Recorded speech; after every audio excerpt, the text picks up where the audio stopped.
دوستو، زندگی میں سکون پانا ایک ایسا مقصد ہے جس کی تلاش ہر انسان کرتا ہے، مگر یہ ایک پیچیدہ عمل ہو سکتا ہے۔ سکون کا مطلب صرف بیرونی دنیا سے آرام اور راحت نہیں ہے، بلکہ یہ داخلی سکون اور ذہنی سکون کا بھی معاملہ ہے۔ جب تک ہمارا ذہن پریشان رہتا ہے، ہم حقیقی سکون محسوس نہیں کر سکتے۔ تو سوال یہ ہے کہ آخر ہم زندگی میں سکون کیسے پائیں؟ کیا آپ نے کبھی سوچا کہ وہ سکون کب ملے گا جو اندر سے ہو، جس سکون کے بعد کسی اور چیز کی خواہش نہ رہے، جو سکون کسی چیز کے ہونے یا نہ ہونے پر ختم نہ ہو؟ قرآن نے اس سکون کو نفس مطمئنہ کا نام دیا ہے، وہ روح جو آخر کار سکون میں آ جاتی ہے، اور یہی ہماری منزل ہے۔ لیکن اس منزل پر ہم اچانک نہیں پہنچتے۔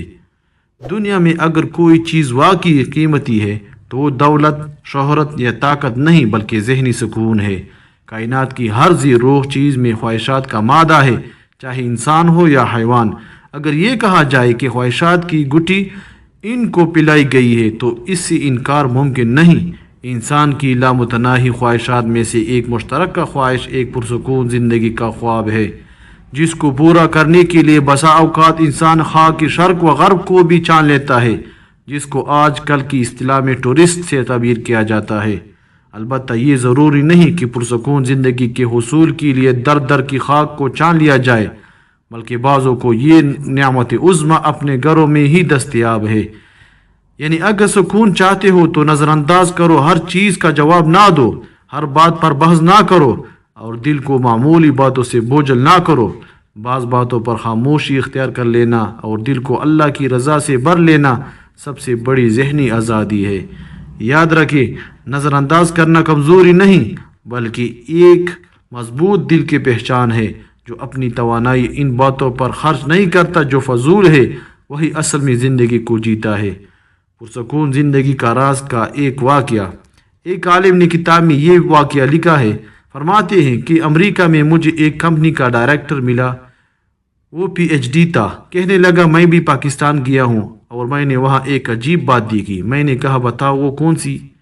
کہنے لگا وہاں کی یعنی پاکستان ایک ایسا ملک ہے جس میں کار اور اونٹ ایک ہی سڑک پر چلتے ہیں۔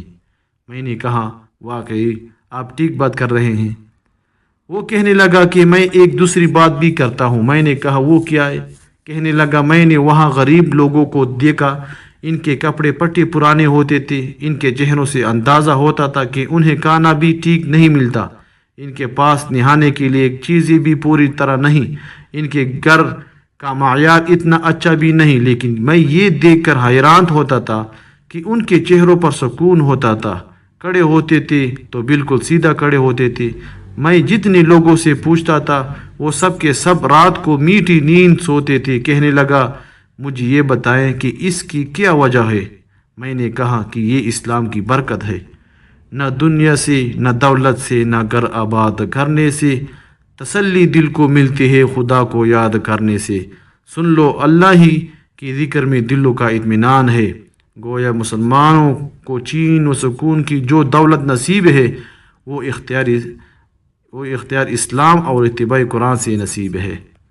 تو دوستو، آئے عہد کرے، اگر ہم نے پرسکون زندگی گزارنی ہے تو ہمیں اپنی زندگی کو اللہ اور اس کے رسول کی وضع کردہ قوانین، اصول و ضوابط اور ہدایت کے راہوں پر اپنی قدموں کو جمانا ہوگا۔